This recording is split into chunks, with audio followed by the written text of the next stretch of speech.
ಕಾರ್ಯದರ್ಶಿ ಅವ್ರೇನ ಗೌರ್ಮೆಂಟ್ ಏನ್ analyser machine ಕೊಟ್ಟಿದಾರೋ ಅದ್ರಲ್ಲೇನೆ ಅಳಿತಾ ಇದೀವಿ. ಕ್ವಾಲಿಟಿ ಎಲ್ಲ ಏನ್ ಬರ್ತಿದ್ವಿ ಇವಾಗ್ಲೂ ಬರ್ಲಿ, ಅವ್ರು ಯಾವಾಗ ಬರ್ಲಿ ಚೆಕ್ ಮಾಡ್ಲಿ, ಅದ್ರಲ್ಲೇ ಅಳಿತಾ ಇದೀವಿ, ಅದ್ರಲ್ಲೇ ಚೆನ್ನಾಗಿ ತಗೊಂತಾ ಇದೀವಿ. ಆದ್ರೂ ಪೆನಾಲ್ಟಿ COB ಅಂತ ಹೇಳಿಬಿಟ್ಟು ದಿನ ಇದೇ ಮಾಡ್ತಾ ಇದಾರೆ. ರಾಧಾಮಣಿ ಮಗ ಅಲ್ಲಿ ಏನೋ ಸೈನ್ ಹಾಕ್ಸ್ಕೊ ಬರಪ್ಪ ಅದ್ರೆ ನೋಟಿಸ್ ಅಂತ ಹೇಳ್ಬಿಟ್ಟು ನಿಮ್ಮ ನಮ್ಮ ಮನೆ ಹತ್ರ ನೀನ್ ಯಾಕೋ ಬರೋದಿಲ್ಲಪ್ಪ ಹಂಗೆ ಹಿಂಗೆ ಅಂತ ಹೇಳ್ಬಿಟ್ಟು ಕೂಡ ಮಗ ಹಂಗೆ ಹಿಂಗೆ ಅಂತ ಹೇಳ್ಬಿಟ್ಟು ಬೈದ. ಅವತ್ತೇ ಅದಕ್ಕೆ ಅವತ್ತಿಂದ ಅವ್ರ ಮನೆ ತಪ್ಪ ಹೋಗಲ್ಲ. ಅದು ಸಂಬಂಧ ನೀವು ಯಾವ್ದಾದ್ರು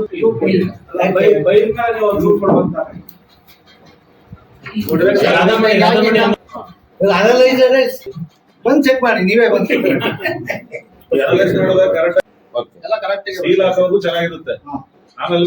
ಇದ್ ಮಾಡ್ಬೋದು ಅಂತ ಹೇಳಿ ನಾವು ಇಲ್ಲ ಸರ್. ಈಗ 169 ತಾಲೂಕು